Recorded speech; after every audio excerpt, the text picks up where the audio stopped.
Les dirigeants européens ont annoncé intensifier leurs efforts pour trouver rapidement une solution au blocage du plan de relance par la Hongrie et la Pologne.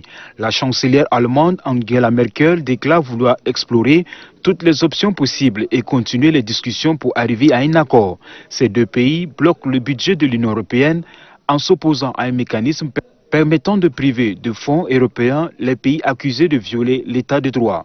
Nous sommes tous dans le même bateau, a lancé le président élu américain Joe Biden à des gouverneurs républicains et démocrates lors d'une discussion par visioconférence sur les difficultés que rencontrent les États du pays pendant la pandémie. Je sais que beaucoup d'entre vous font face à des pénuries d'équipements, de protection et d'autres fournitures.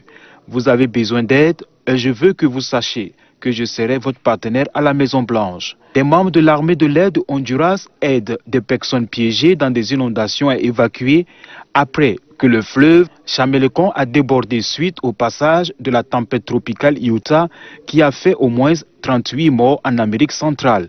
Iota, un ouragan devenu tempête tropicale, était en voie de dissipation dans la nuit de mercredi à jeudi au Salvador après avoir fait au moins 38 morts et d'énormes dégâts en Amérique centrale, déjà dévastée il y a 2 semaines par l'ouragan Iota.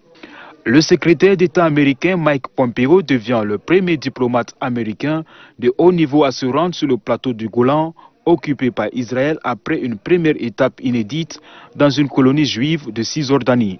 Sous haute sécurité et accompagné du ministre israélien des Affaires étrangères, Ashkenazi, Mike Pompeo a visité le plateau du Golan, zone stratégique prise par Israël à la Syrie lors de la guerre des 6 jours en 1967.